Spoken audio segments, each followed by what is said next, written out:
What is up, everybody? Jordan here with the Deck Box, coming back to you today with another Celestial Storm deck profile. And today we're actually going to be taking a look at Rayqauza GX. And obviously, people voted to have this one be featured next. And it's really no surprise because Rayqauza GX is probably the most hyped card coming out of Celestial Storm. And I think it's going to continue to be good even after rotation. Maybe not as good because it does lose quite a bit of other cards. But in and of itself, the card is just really, really solid. So anyway, we're going to hop into this deck list. I'm going to kind of explain why I play the cards I play in this list. And at the end, I'm going to talk about some of the strengths, weaknesses, and other cards I may consider throwing in later on. So without further ado, into the list. So guys, first off, obviously we're running 4 Rayqauza GXs, 180 HP basic dragon Pokemon, and the thing that really makes this card great, I mean its attack and its ability do, but they kind of go hand in hand. So the ability, Stormy Winds, when you play this Pokemon from your hand onto your bench during your turn, you may discard the top 3 cards of your deck. If you do, attach a basic energy card from your discard pile to this Pokemon. So a couple things to note with that ability. First of all, yes, you're dumping some cards into your discard pile, and it's not the best thing in the world. However, you do get the advantage of essentially having a free energy attachment right out of the gate. But something to note, there has to be an energy in your discard pile. And the thing that a lot of people were worried about is they thought that the energy had to come from those 3 cards. That is not the case. We now know that as long as there is an energy, a basic energy in your discard pile, it can attach to this. Whether or not it was from those 3 cards doesn't matter. So if you've already played a few Ultra Balls, Mysterious Treasures, whatever, dump some Grass and Lightning energy in there, and you play down Rayqauza and you dump a Guzma, a Sycamore, and an Ultra Ball, you can still grab one of those energy and attach it to Rayqauza. So that's how strong this card is just right out of the gate. The free energy attachment that you can guarantee, it's just nuts. It's really, really good. But then from there, he has the attack Dragon Break for a Grass, Lightning, and a colorless 30 times. This does 30 damage times the amount of basic Grass and basic Lightning attached to your Pokemon. And so that's all of your Pokemon in play. All of your bench, your active, doesn't matter. So let's say you start with one of these Rayquazas and then you slap down the other 3 and you get an energy on each of those. That's 90 right out of the gate. But once one of those is actually fully loaded and is able to attack, that is at minimum 150. Okay, so you can see how it builds up. Plus, you got your elixirs and you've got your attachments for turn. That's the thing. You put those 3 down. That's not even an attachment for turn. Those 3 plus attachment is 4. Say you hit an elixir, that's 5.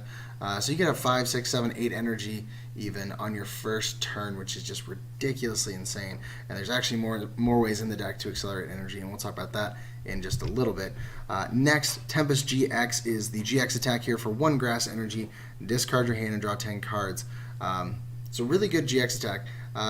Not quite as good as Drampa's, simply because Drampa's you can shuffle, you don't have to discard. I mean, in ways, they're both one's better than the other. The good thing about Rayquazas is if you have an empty hand and you're just kind of dead drawing, you can just dump your empty hand, and from there you have a full hand of 10 to mess with, which is really, really nice. And worst thing that can happen is your opponent ends you, and you end up with less than 10, but you still end up with more than nothing. So anyway, on to the next 2. We're looking at a 2-2 Lantern line, the 2 Chinchou and the 2 Lantern. The main reason we're playing this is it's not a bad non-GX attacker, and it has a pretty solid ability, and it allows you to keep your energy on the field. The ability, Energy Grounding, when one of your Pokemon is knocked out by damage from an opponent's attack, you may move a basic energy card from that Pokemon to this Pokemon. So you can just one, though. So what's interesting, you do have to note that it has to be knocked out from an attack, not from an ability, not from poison or burn or something like that. So something to keep in mind. But you get to move an energy card from that Pokemon to Lantern. So in this case, when a Rayquaza gets knocked out, you move the lightning energy over to Lantern. You do that a couple times, maybe have an attachment. Lantern is swinging for 70 base, which doesn't sound great, I understand that. But from there, you may discard all lightning energy from this Pokemon. If you do, this attack does 70 more damage. You're swinging for 140. That's good enough in my books. The fact, like I said, you get to keep the energy on there, and if you need to, this acts as a decent backup attacker. And with it being a non-GX, that will take care of Hoopa, a one-shot Hoopa with that, in fact. Same with Alolan Ninetales, and it can one-shot a Ho-Oh GX, which is really nice. So kind of a double-edged sword there. You get to keep your energy and have a decent backup attacker. From there, we do play one Latias Prism Star, 130 HP basic Pokemon, has this ability Dreamy Mist, attach a basic energy, this attack, Dreamy Mist for a colorless, does 30 damage, attach a basic energy card from your discard pile to each of your basic bench dragon Pokemon. This is ridiculous. So, we only play the 4 Rayquaza. That's our only dragon Pokemon on the list aside from Latias, but if this is in the active, then we have 4 potential on our bench. This allows you to get 4 free energy attached to your bench dragon Pokemon. If you look at something like Baby Volcanion before, it was able to do this for 2 of its benched basic fire Pokemon, and I understand you could run multiple Volcanion, but to me this is just as good if not better, the fact that I can attach to 4 of my Pokemon all at once, just boom, boom, boom, boom, get them all set up. That's 4 free energy a turn. You get this off a couple times early game. Maybe your opponent's not quite set up yet. You already have, I will say 6 to 8 energy on your field, plus whatever elixirs you hit, plus what you hit when you put down your Rayquazas. Like, this could get really out of hand with this attack. It's really, really good. Plus, it only has a 1 retreat cost, which is nice, so once you attack, you can retreat if you need to. We do play a Float Stone, but if we don't need to use it, then if we're okay with dumping 1 energy, then it's perfectly fine. And then, of course, we do run 2 Tapu Lele. This adds some consistency to the list.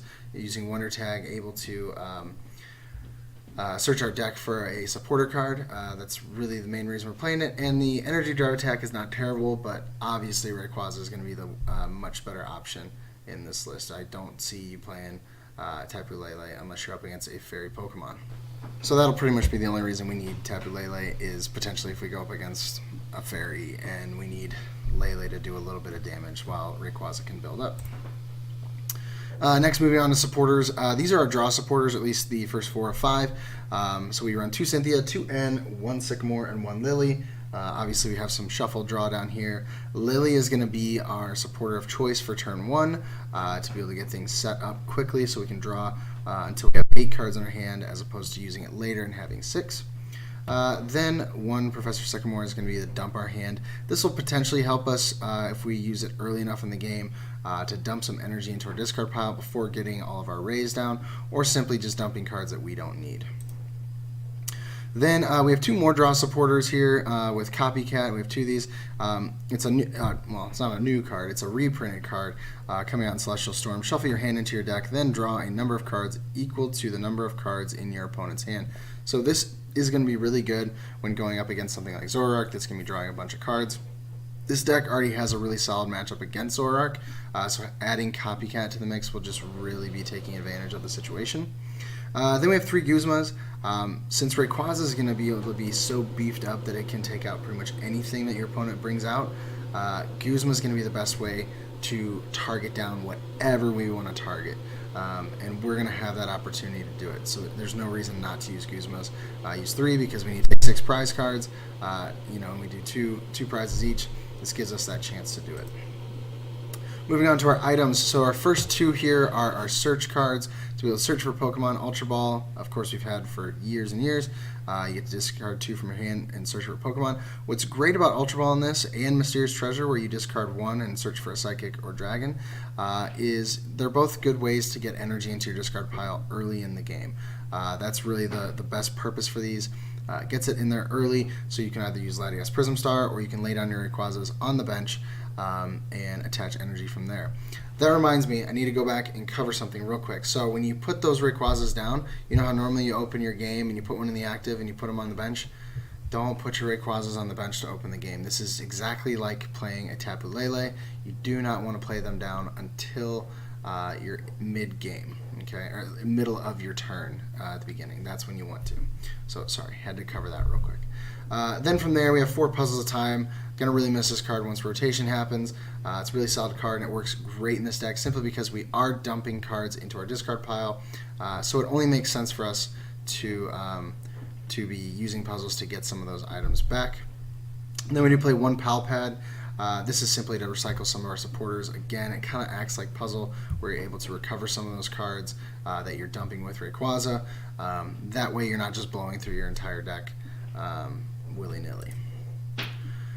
Next for the items, we have 4 max elixirs. This again just adds to the speed of the deck. You're getting the free energy attachment when you place down the Rayqauza. You're getting energy attachments per turn, and then the max elixir. It just can really get out of hand really fast. Then from there we have 2 field blower. Obviously, we have abilities in this list, so we need our abilities online. We don't want Garbotoxin getting in our way, and we certainly don't want to be stuck with a parallel. Parallel can mess us up because it can get rid of some of our energy or potentially prevent us from adding more energy to the field. So that's why we run 2 of those. Then I do run 1 energy recycler. Yes, I know that Rayqauza can get energy from the discard pile, and Latias can get energy from the discard pile. But aside from the initial placing of Rayqauza and the couple turns you might get with Latias, there's no other recovery of the energy. Of course, there's puzzle. I understand that. But sometimes we need to get a large chunk of them back. That's why I chose to play an energy recycler, just in case of an emergency. And who knows, in testing that may change. Maybe I'll see that there's not really a need for it. I've only had to use it maybe once or twice, but those 1 or 2 times were very, very clutch. It was a situation where a couple of Rayquazas have been knocked out, had no way to get my energy back, and energy recycler was there for me. So that is why I run the 1 right now. Then 1 max potion. Yes, I know this is dumping off some energy, but depending on the circumstances, you may have plenty of energy to do what you need to do. And in my opinion, I'm better with dumping a bunch of energy off Rayquauza. That'll be pretty tanky. Than keeping it on there for potential damage. If I'm going to lose the game, if that Rayquaza is knocked out, I'm going to heal him. I'll find a way to get the energy back. Then from there, finishing off with our tool cards, we have 4 Fighting Fury Belts, and this is pretty much what people are favoring with Rayquauza. They're not playing choice bands to add the extra 30. They really don't need it with the amount of energy that can be accelerated. What they need is the additional 40 HP, because 180 HP is not the best. It's not a ton of HP for a Pokemon like Rayquauza, who's going to be dealing huge amounts of damage. You want him out there for a long time. Adding that 40 HP is the way to do it. He's now up to 220 HP. That's just insane. That's not an easy number to hit. So that's really why we play Fighting Fury Belts. It makes it very, very difficult for our opponents. Then we have the 1 float stone. Like I said, if we get something stuck in the active that we don't want there, or something that's about to be knocked out, we can real quick attach float stone, and get it out of there and save that Pokemon.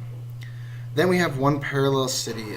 This, of course, is for a few reasons. We got decks that now run a lot of draw support with their Pokemon, such as Zoroark.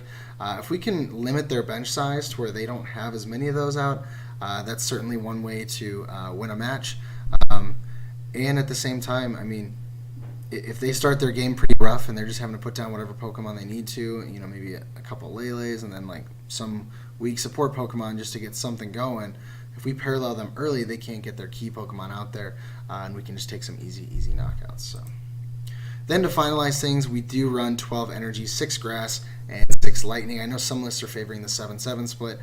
This is just kind of what I had room for, and I think with cards like Energy Recycler and Puzzles, I should be perfectly fine with this. Like I said, I've played quite a few games with this list, and so far I haven't had any issues with my energy counts. It seems to be hitting the appropriate amount of times. I'm getting tons of energy on field and doing just immense amounts of damage. So far, no issues with this count. So that's the final list, but now I'm going to talk about the strengths and weaknesses. The strengths, obviously, we have the energy acceleration. There's no question about that. Aside from adding Ultra Beasts in with Beast Ring, there's really not much more we could do to accelerate the energy on here. That's something I would probably look at for post-rotation, though, maybe adding in a couple Ultra Beasts to the list to potentially use Beast Ring to accelerate more energy. That's something I would consider. But anyway, that's for the future. The other strengths is not only does the energy acceleration really help, but that energy acceleration adds tons more damage to this Pokemon. Once you have 6 energy out, you're swinging for 180, 190 with your Fury Belt. That takes down Buzzwole. 1 more energy, just 7, and you're taking down a Zoroark GX no problems whatsoever. You will need 8 to take on Shiftry, so it's a little bit tougher, but like I said, once you start playing this list, you'll understand how easy it is to get 8 energy on the field, or 9 or 10, because just the amount of elixirs and the fact that you can get a free energy attachment when you play down your Pokemon to begin with helps so much. I've seen so many people get 6 or 7 energies just on their first turn, so I don't see it being a problem hitting those big numbers. And then, of course, the other strength is it's a big basic. It doesn't have to evolve or anything. You don't have to worry about tiny little basics being knocked out. And another, I would say, advantage is the fact that since it's not an evolving Pokemon, its Pokemon lines are very thin, and so we have much more room to put other cards in there, like energy, like supporters, like items.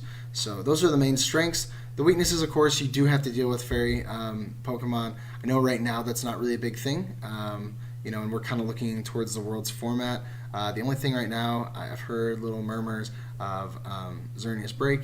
I don't really see much of that coming at Worlds. I'm not going to say I won't see any, because I promise you I will. But there's that, and then of course there's the occasional Guardy player that still just won't give up Guardy. And now might be its time to shine. You never know. You never know. So there's the obvious weakness. And then, of course, looking at the future, again, I know that Fairy is about to get a bunch more support, so that may cause problems in the future. The other weakness, honestly, will be one prize decks that can do a ton of damage. Personally, for my testing, I know I had a little bit of pushback about Swampert, but Swampert is a good card. It hits for big numbers, and it hits for big numbers against Pokemon like Rayqauza.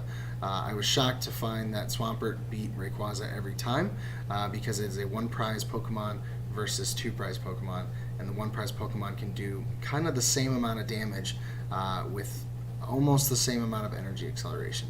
So that, I'd say, would be a weakness of Rayquaza's, is the fact that 1 prize decks will take advantage of it, as they usually do if they can do big numbers like that. So those will be things to look out for. But other than that, there's really not too many things for this deck to worry about. It has great matchups against Zoroark, I know that. And anything with less HP than Zoroark that's a 2-prizer, it'll have a good advantage against those as well. So guys, I really hope that you've enjoyed this profile. I hope you've had a chance. Maybe now, I know we got a bunch of pre-releases this weekend. A lot of people have been pulling a lot of Rays, and that's really good. It's going to be a pretty pricey card, so congrats to you if you're one of those people. If you have 3 or 4, or willing to build some proxy decks, build this list, try it out, have fun with it. Let me know if you find anything that might be a little bit different that you may use, or maybe just hit me up in the comments. Let me know if maybe you missed something in your testing that I added that you thought was really neat. So thank you as usual for watching. Please be sure to leave a like, share the video with your friends. I would greatly appreciate it. That's how this channel is going to grow, is simply through you guys. And another way that you can do that is by simply subscribing. I would greatly appreciate it. We actually passed the 300 threshold this past week, and we're now up to 310 just after a couple days. So I really appreciate all of the subs that have been around from the start, and the newer subs that have come around this past week. I greatly appreciate it, guys. You have no idea what it means to me. And now I'm just looking for a few more. So hit that sub button, hit the notifications button, and we'll see you next time here on the Deck Box, where I want to know what's in your box. Have a great night, guys.